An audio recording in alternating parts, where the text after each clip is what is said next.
சீக்கிரமாக தேவனுடைய வார்த்தையை நாங்கள் பார்ப்போமா? ಬೇಗ ನಾವು ದೇವರ ವಾಕ್ಯವನ್ನು ನೋಡೋಣವಾ? நாங்கள் 1 அரசு 19வது அதிகாரத்துக்கு சீக்கிரமாய் நாங்கள் வேதத்தை திருப்பிக் கொள்ளலாம். 1 ಅರಸು 19ನೇ ಅಧ್ಯಾಯಕ್ಕೆ ನಮ್ಮ ಸತ್ಯವೇದವನ್ನು ಬೇಗ ನಾವು ತಿರುಗಿಸುವ. ஆவியானவர் இந்த இடத்துல எங்களோடு கூட சுருக்கமாய் பேச விரும்புகிறார். ದೇವರ ಆತ್ಮನು ಈ ಸಮಯದಲ್ಲಿ ನಮ್ಮೊಂದಿಗೆ ಈ ಒಂದು ಕಾರ್ಯದ ಕುರಿತಾಗಿ ಮಾತನಾಡಲಿಕ್ಕೆ ಇದ್ದಾರೆ. நீங்க 17வது வசனத்தை பார்க்கும்போது 17ನೇ ವಾಕ್ಯವನ್ನು ನಾವು ನೋಡುವಾಗ எலியா வந்து பேசுகிறதை நாங்கள் பார்க்கிறோம். ಎಲಿಯನು ಮಾತನಾಡೋದನ್ನ ನಾವು ನೋಡ್ತೇವೆ. ஹalleluya ஹalleluya. கர்த்தருடைய வார்த்தை எலியாவுக்கு வருகிறதை நாங்கள் 18வது அதிகாரத்திலும் நாங்கள் பார்க்கிறோம்.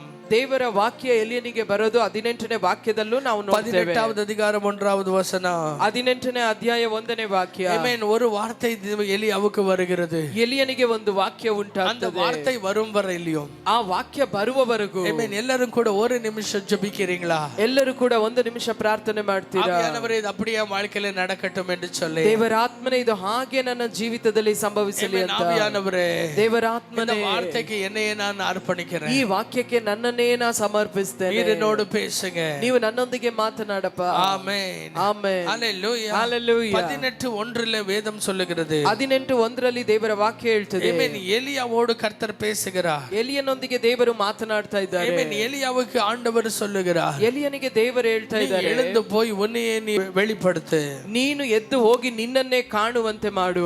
நான் மழையை அனுப்ப போகிறேன். ನಾನು ದೇಶಕ್ಕೆ ಮಳೆಯನ್ನು ಸುರಿಸ್ತೇನೆ. ஹalleluya ஹalleluya. ஹalleluya ஹalleluya. வேதத்தில் எழுதப்பட்டிருக்கிறது. ದೇವರ ವಾಕ್ಯದಲ್ಲಿ ಬರೆಯಲ್ಪಟ್ಟಿದೆ. வார்த்தை வந்தவுடனே எலியாவுடைய வாழ்க்கையை மாறத பாக்குறீங்க. ಈ ವಾಕ್ಯ ಬಂದ ತಕ್ಷಣ ಎಲಿಯನ ಜೀವಿತವೇ ಮಾರ್ಪಡೋದನ್ನ ನೀವು ನೋಡ್ತೀರಾ. ஹalleluya ஹalleluya. நீங்க 17வது அதிகாரத்தை பார்க்கும்போது 17ನೇ ಅಧ್ಯಾಯವನ್ನು ನೀವು ನೋಡುವಾಗ வேதம் சொல்லுகிறது, ಸತ್ಯವೇದ ಹೇಳ್ತದೆ, எலியா சொல்லுகிறான், இன்னும் மழை பெய்வதில்லை, என்னுடைய வார்த்தை வரவரையிலும் என்பதாக. ನಾನು ಸೂಚಿಸುವವರೆಗೂ, ನಾನು ಮಾತನಾಡುವವರೆಗೂ ಇನ್ನು ಮಳೆ ಬರೋದೇ ಇಲ್ಲ ಅಂತ ಆತನು ಹೇಳ್ತಾನೆ. ஆமென். ஹalleluya ஹalleluya. அதன் பிறகு நாங்கள் பார்க்கிறோம், ಅದಾದ ನಂತರ ನಾವು ನೋಡ್ತೇವೆ மழை நின்று போகிறது. ಮಳೆ ನಿಂತೋಗ್ಬಿಡುತ್ತೆ. ஆனால் தேவன் அவனை கெரித் பள்ளத்தில் அவனை வைத்து அவனை போஷிக்கிறார். ಆದ್ರೆ ದೇವರು ಅವನನ್ನ ಕೆರಿತ್ ಹಳ್ಳದ ಬಳಿಯಲ್ಲಿ ಇಟ್ಟು ಅವನನ್ನು ಪೋಷಿಸ್ತಾರೆ. அங்க இருக்கிற தண்ணி வத்தி போன பிறகு, ಅಲ್ಲಿರುವಂತ ನೀರು ಬತ್ತಿ ಹೋದ ನಂತರ ಜೆರಫಾತனுடைய ವಿಧವೆயின் மூலமாக அவனை போஷிக்கிறார். ಆತನನ್ನು ಜೆರಫಾತ್ನ ವಿಧವೆಯ ಬಳಿಯಿಂದ ಅವನನ್ನು ಪೋಷಿಸ್ತಾರೆ. ஹalleluya ஹalleluya. ಆದರೆ எப்பொழுது இந்த 18வது அதிகாரத்தில் தேவனுடைய வார்த்தை அவருக்கு வருகிறதோ, ಯಾವಾಗ 18ನೇ ಅಧ್ಯಾಯದಲ್ಲಿ ದೇವರ ವಾಕ್ಯ ಆತನಿಗೆ ಬರ್ತದೋ, எலியா தீவிரமாய் மாறுகிறதை நீங்கள் பார்க்க முடியும். ಎಲಿಯನು ವೈರಾಗ್ಯವುಳ್ಳವನಾಗಿ ಮಾರ್ಪಡುವುದನ್ನು ನೀವು ನೋಡ್ತೀರಾ. கடந்த இரவு ஆவியானவர் என்னோடு பேசினார். ಕಳೆದ ರಾತ್ರಿ ದೇವರ ಆತ್ಮ ನನ್ನೊಂದಿಗೆ ಮಾತನಾಡಿದರು.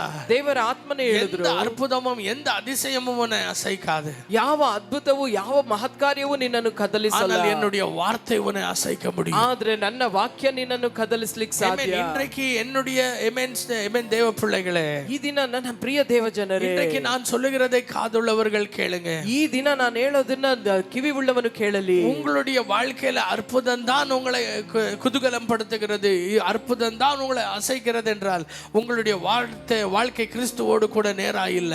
ನಿಮ್ಮ ಜೀವಿತ ಅದ್ಭುತವೇ ನಿಮ್ಮನ್ನ ಒಂದು ಪರವಶ ಪಡಿಸ್ತದೆ ಅಂದ್ರೆ, ನಿಮ್ಮ ಮಹತ್ಕಾರ್ಯಗಳನ್ನು ನೋಡೇ ನಿಮ್ಮಲ್ಲಿ ಒಂದು ಉತ್ಸಾಹ ಉಂಟಾಗ್ತದೆ ಅಂತಂದ್ರೆ ನಿಮಗೆ ಕ್ರಿಸ್ತನೊಂದಿಗೆ ಒಂದು ಒಳ್ಳೆ ಸಂಬಂಧ ಇಲ್ಲ ಅಂತ.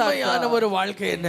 ನಿಜವಾದ ಜೀವಿತ ಅಂದ್ರೆ அவருடைய வார்த்தை தான் உங்களை பரவசப்படுத்தும். ಆತನ ವಾಕ್ಯವೇ ನಿಮ್ಮನ್ನು ಪರವಶಪಡಿಸಬೇಕು. அவருடைய வார்த்தை தான் எல்லா அற்புதங்களை விட மேலானது ஒன்று. ಆತನ ವಾಕ್ಯವೇ ಎಲ್ಲ ಅದ್ಭುತಕ್ಕಿಂತ ಮೇಲಾದದು. எத்தனை பேர் ஆமென் சொல்றீங்க? ಎಷ್ಟು ಜನ ಆಮೆನ್ ಅಂತೀರಾ? எப்பொழுது இந்த வார்த்தை எலியாவுடைய வாழ்க்கையில் வருகிறதோ, ಯಾವಾಗ ಈ ವಾಕ್ಯ ಎಲಿಯನ ಜೀವಿತದಲ್ಲಿ ಬಂತು, எலியா நேராக ஆகாபை சந்திக்கிறார். ಎಲಿಯನು ನೇರವಾಗಿ ಹೋಗಿ ಆಹಾಬನನ್ನ ಸಂಧಿಸ್ತಾನೆ. ஆகாப் எலியாவுடைய உயிருக்காக அவன் தேடி அலைகிறானோ, ಯಾವ ಆಹಾಬ್ ಎಲಿಯನ ಜೀವಿತವನ್ನೇ ಕೊಂದಾಕ್ಬೇಕಂತ ಹುಡುಕಿ ಅಲಿತಾನೋ, ஹalleluya ஹalleluya. அந்த ஆகாபை எலியாவை தேடி போகிறதை நாங்கள் பார்க்கிறோம். ಆ ಆಹಾಬನನ್ನು ಎಲಿಯನೇ ಹೋಗಿ ಹುಡುಕಿ ಹೋಗೋದನ್ನ ನಾವು ನೋಡ್ತೇವೆ. அவன் முன்பதாக போய் உயிர் பிச்சைக்காக அவன் கேட்கல, ಅವನ ಮುಂದೆ ಹೋಗಿ ಜೀವಕ್ಕಾಗಿ ಅವನು ಬೇಡ್ತಾ ಇಲ್ಲ. ஆமென். ஆனால் அவன் சவால் எடுக்கிறான் அந்த ஆகாபுக்கு. ಆಹಾಬನನ್ನು ನೋಡಿ ಅವನು ಹೋಗಿ ಸವಾಲ್ ಇಡ್ತಾ ಇದ್ದಾನೆ. ஆகாப் எலியாவை பார்த்து சொல்லுகிறான், இந்த தேசத்துக்கு பிரச்சனை பண்ணுகிறவனே.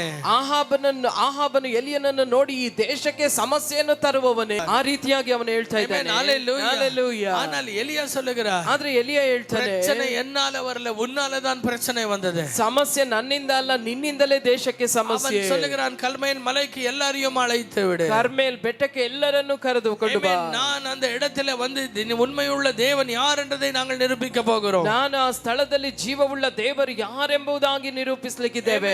ஒரு மனுஷனாயிருந்தவன், ಒಬ್ಬ ಮನುಷ್ಯನಾಗಿದ್ದವನು, காக்காவுக்காக பசியில் காத்திருந்தவன், ಕಾಗಿಗಾಗಿ ಹಸುವಿನಲ್ಲಿ ಕಾಗಿಗಾಗಿ ಕಾಯ್ತಾ ಇದ್ದವನು, ಜೆರಪಾತನುடைய ವಿಧವೆ இடத்திலே சாப்பாடுக்காக சார்ந்து கொண்டிருந்தவன், ಜೆರಪಾತ್ನ ವಿಧವೆಯ ಬಳಿಯಲ್ಲಿ ಊಟಕ್ಕಾಗಿ ಆತುಕೊಂಡಿದ್ದ ಒಬ್ಬನು. அவன் தேவனுடைய வார்த்தை வந்தவுடனே ஒரு சேனை போல் மாறி விடுகிறான். ದೇವರ ವಾಕ್ಯ ಬಂದ ತಕ್ಷಣ ಒಂದು ದೊಡ್ಡ ಸೇನೆಯಾಗಿ ಆತನು ಮಾರ್ಪಡ್ತಾನೆ. 450 பேர் பொய் தீர்க்கதரிசிகள் முன்பதாக ஒரே ஆளாய் நிற்கிறான். 450 ಒಂದು ಸುಳ್ಳು ಪ್ರವಾದಿಗಳ ಮಧ್ಯದಲ್ಲಿ ಒಬ್ಬ ವ್ಯಕ್ತಿಯಾಗಿ ಅವನು ನಿಲ್ತಾನೆ.